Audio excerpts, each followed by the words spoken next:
Why, yes. Yes, that speech was insane. You're not wrong. You're not being gaslit about it. You're not fantasizing that was crazy. That speech was insane. Why was it insane? Because it's given by a man who has completely lost touch with reality. Trump struggled through that speech, often on the prompter. It was the usual airing of the grievances. It was the usual Donald Trump sir stories. It was the usual chaos monkey babbling. The rambling, the incoherence, the mendacity. It's exactly what you should have thought he would do. He understood that when Hegseth decided to summon these generals, that it was a once-in-a-lifetime thing. It's a once-in-a-lifetime power play by Hegseth, who thought he was going to go in and lecture these warfighters on warfighting. The problem with Pete Hegseth was his speech came across as weirdly juvenile, 1980s fantasy movie, fake macho horseshit. The people that were sitting in that room lead men and women every day in the most dangerous possible circumstances. The people sitting in that room lead complex multivariate operations around the world every single day that would leave Pete Hegseth drooling into his vodka. Hegseth came across as unbelievably emotionally and professionally immature. No surprise there. He is a weekend talk show host and a drunk. But Trump's speech, the absolute dead silence in the room, the very small smattering of a minor amount of polite applause from a few people in the audience at the end, had to absolutely crush both of them. Absolutely crush both of them. The fantasy bullshit, we're naming it the Department of War because that will make us win wars. The degree to which that is the most unbelievably immature shit is astounding to me. Donald Trump's going to bring back the battleship, though. That's good news. You know, you really saw a frame in there. There was one insight in there you should think about. If you're a student of Trump, I watched Victory at Sea when he says I watched Victory at Sea. If you're not familiar with Victory at Sea, it was a documentary series from the 1960s, late 50s, I guess, about the Pacific War during World War II. Great series. And then he rambles off the only generals whose names he ever can remember: Patton, MacArthur, Bradley. Because he lives in television. This will go over a lot of your younger heads, but he's Chauncey Gardner. I like television. Look it up.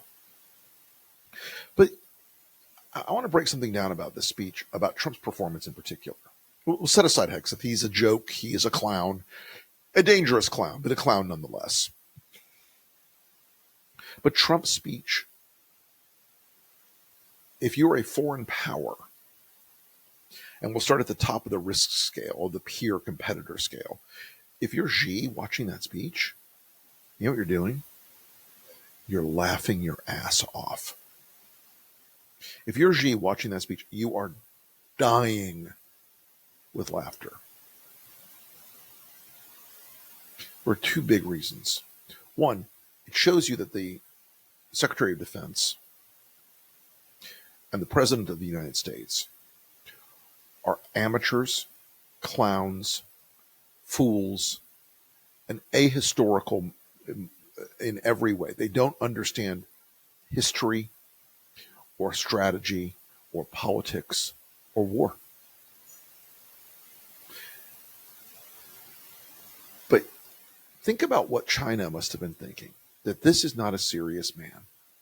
And his generals are sitting in the audience with the full knowledge that he's not a serious man, that he doesn't care about anything except his own internal monologue, his own internal narrative. And I know it's unfashionable to think that the military should remain apolitical, but what he did in that entire speech was over and over again. I was 45, 46, and 47. The attacks on Biden, the attacks on the woke left, the attacks on the Democrats, the attacks on American cities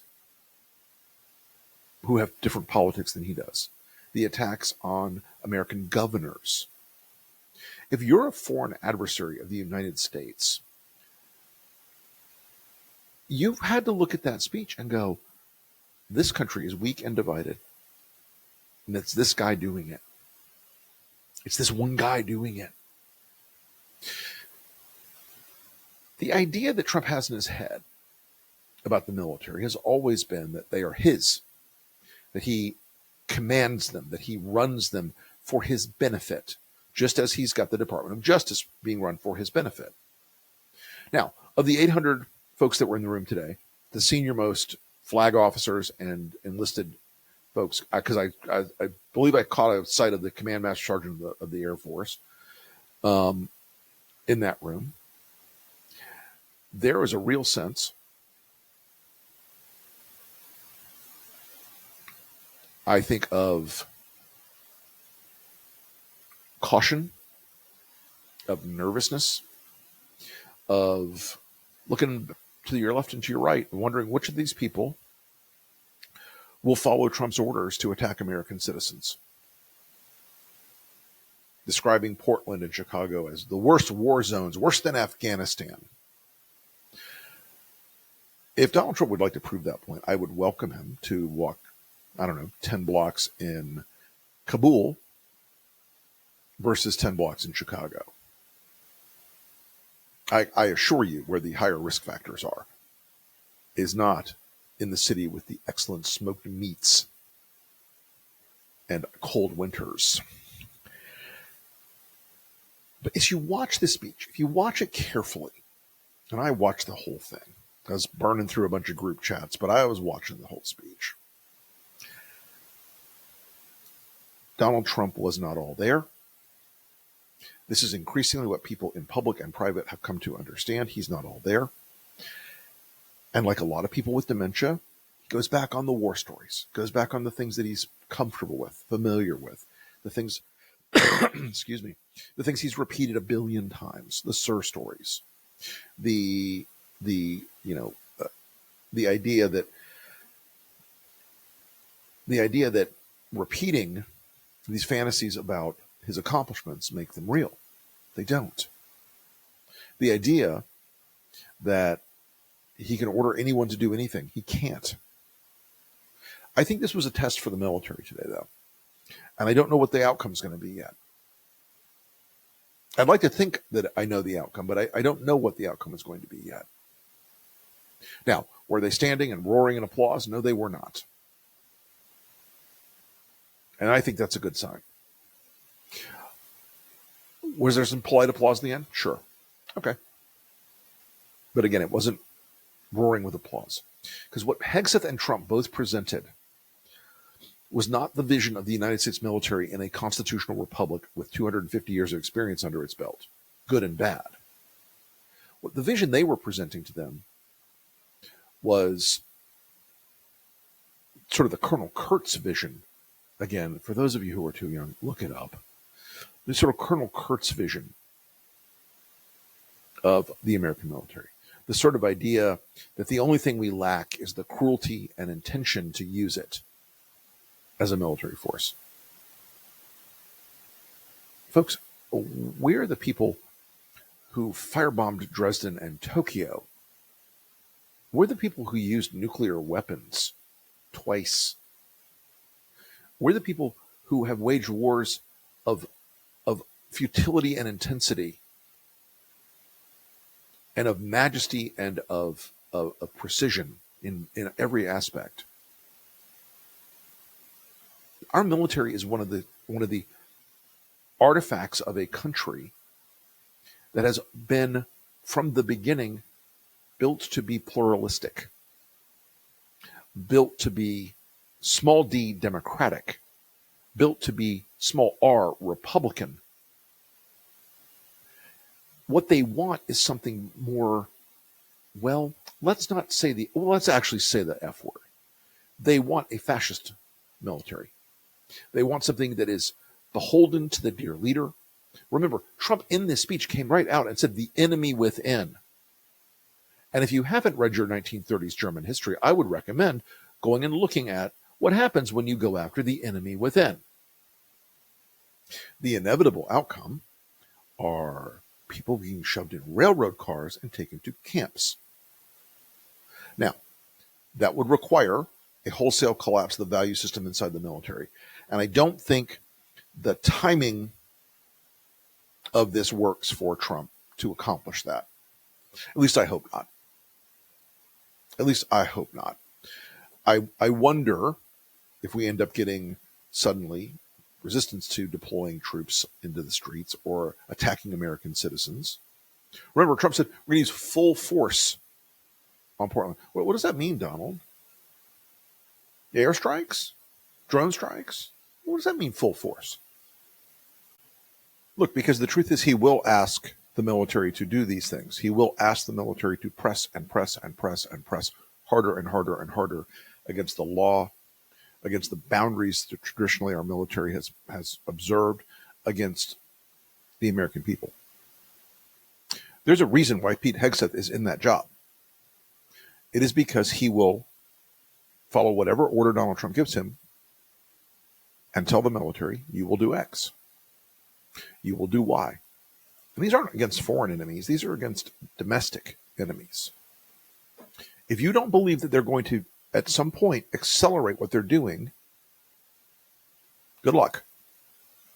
I want to say this about Hegseth also. I want to loop back on this for a second because there's Elton. He's joining us. I'm going to loop back on this for 1 second because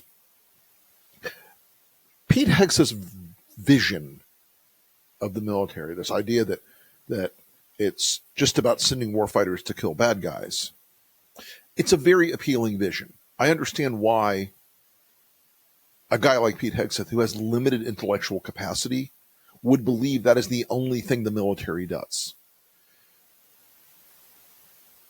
The tail and the tooth in the military are different things. And to put that small group of warfighters into play, into combat, whether it is a fighter squadron or whether it is a SEAL team or whether it is a Army aviation unit or whatever it is. Sadly, there are a lot of things on the back end that have to happen that are boring and logistical and dull and administrative and bureaucratic. Could we trim that? 100%. Absolutely, we can trim that. But the idea that you're just going to make it all go away and the only thing we're going to have is door kickers and war fighters is juvenile. Because you know what else we need to have? We need to have people who deal with family services. We need to have people who deal with logistics and healthcare and all the boring crap on the training cycles. All that stuff that they think is unnecessary is in fact what allows that incredible lethality of the small groups that are deployed forward to exist. You think the SEAL teams are just guys who get a lot of range time and practice a lot? They have a vast array of stuff behind them that isn't on the front line, that isn't kicking the door down. And it's everything from intelligence to legal to public affairs, all that boring stuff that you think is unnecessary. Try carrying out these missions without that stuff, without that logistical back end, without that administrative back end. I am not a fan of bureaucracy. I have worked in the Pentagon bureaucracy, and I can tell you it is very large, and there are plenty of things you can whack out of it. But the fantasy that everybody's going to be a shooter and everybody's going to be a door kicker will lead to a less effective military. I also want to point out that Pete Hegseth, this idea of like, oh, the drill sergeants in basic, now they're going to put their hands on them. They're going to go after them. Pete, I know you're straight, but that came across as super homoerotic and weird. You were almost eager. You showed more eagerness about that. You're the eagerness to return physical abuse to basic training.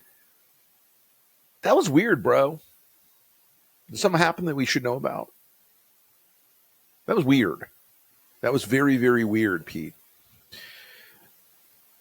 As you look at this entire day, and believe me, I watched the entire thing.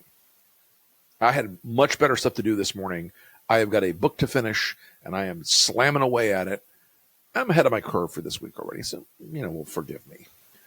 I hope you'll forgive me. But the totality of this event, summoning these generals from actual duties around the world at absurd expense, by the way, at insane expense, for 2 hours of Pete Hegseth trying to swing his dick around, and then Donald Trump going up there and word vomiting all over the stage and babbling and showing you he doesn't understand strategy. He doesn't understand military force. He doesn't understand acquisition. He doesn't understand the power dynamics of the world. What you saw with Donald Trump today was just an endless grind of his personal vendettas, his personal fetishes, his demons in his head that are always yelling at him. It's absurd. And again, when you watch an American president address every single general officer and admiral in the entire Department of Defense, when you watch that, you expect that someone in the White House, just anybody, would at least slap some words in the teleprompter and pretend that that was the speech. You would hope that someone respected history, institutions, rhetoric, messaging. You would hope that someone from the State Department would have weighed in and said, hey, we should say this and not that. Hey, we should avoid this topic and maybe emphasize that topic. But they didn't, and they can't, because this White House is now run completely for the purposes of making Donald Trump's tiny ego feel better every day. Hello, Jane. You can always count on dogs walking into the set. But there were a few times where he went back on prompter and was reading speechwriter's language, very end particularly, and it made the rest of the incoherent rambling, it made the rest of this glossolalia sound even more pathetic and dangerous and irresponsible and stupid. Why? Because there is a great tradition of military and executive power relations in this country. It spans both parties until Trump, where there is the understanding that the military does not serve at the president's beck and call if the orders he provides are unconstitutional, that the president and the military operate in a system of laws as well as a system of traditions and institutional prerogatives. The president says tomorrow, nuke Buffalo. I should hope that General Kane, the chairman of the Joint Chiefs of Staff, would resign. He probably would not. There would probably be a serious discussion about how do you target Buffalo. But I would hope that enough of the generals that were in that room today would say no. I would hope that enough of the generals in that room today would say, not on my watch, Chief. Ain't happening, bro. I would hope that. I don't know that that's the case. I don't know that there aren't, particularly on the youngest of the general officers, the brigadiers, because a lot of them have now been raised in a decade in which Trump's authoritarianism and his favoritism to people who will do whatever he tells them to do may have infected those younger general officers. I hope not. I know the folks that are in the lieutenant general category and the 4 stars. Those folks got those stars some before Trump, but their military culture was not Trumpism. And that's one thing I fear for the military, is that it will become a cult adjunct to the rest of the Trump cult. If it does, it will lose the institutional support that it has had from the American people for 250 years. I do want you to take a little bit of heart today out of the speech, because it should remind you once again why Trump's power is fading. He is still dangerous, but he is having a harder time articulating a coherent thought. Again, all those stories today, they're like from the Trump Greatest Hits CD. No, this is Trump. Look it up, youngsters.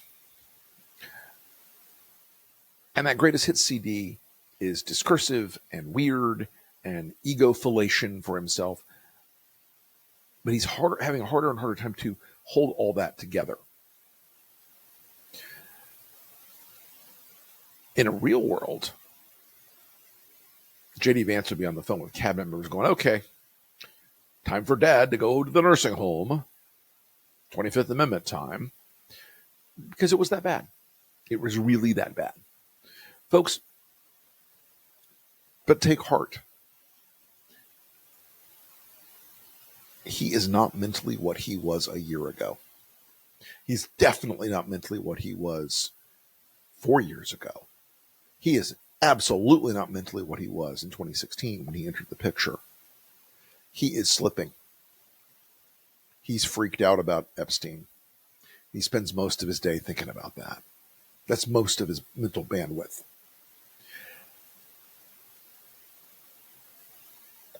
If you go back and read the transcript of the speech, you will look at something that makes you feel almost a sense of pity. I really try to reserve my senses of pity in the world for people who deserve them. But almost, there's something pathetic about it. Dangerous, reckless, stupid, but also pathetic. This is a diminished president. He's a smaller man every day. He's a weaker man every day. He still controls the United States military, but I think you're going to look back, and a lot of officers had to make a real decision today. Will I follow illegal orders from this man? And I hope to God that most of them in that room said, no thanks. All right, folks, do me a favor. If you haven't subscribed to my Substack yet, go ahead and subscribe to my Substack. If you haven't subscribed to my YouTube channel, do that. Click the like and subscribe and that bell button. Let's feed the algorithmic gods. You can catch me on the Lincoln Project podcast every week. You can catch me on the Enemies List podcast every week. You can catch me on streaming 3 times a week, Tuesday nights with Strategy Session, Thursday nights with The Breakdown, and on Fridays with Andrew Wilson on Behind the Numbers, where we tear apart the polling every week. And, one more podcast, because it's, what else do I have to do? One more podcast. Fridays, we release The Elephant in the Room, which is about a 10 or 15-minute mini podcast every week, where we look into what's behind the real stories. What's behind the big stories? What's the political machination inside of these things? And on Mondays, I'm a guest on Molly Jong Fast Politics every Monday. So, folks, look forward to seeing you again next time. Thanks for watching this live. Appreciate all of you, and we will talk to you later. Bye.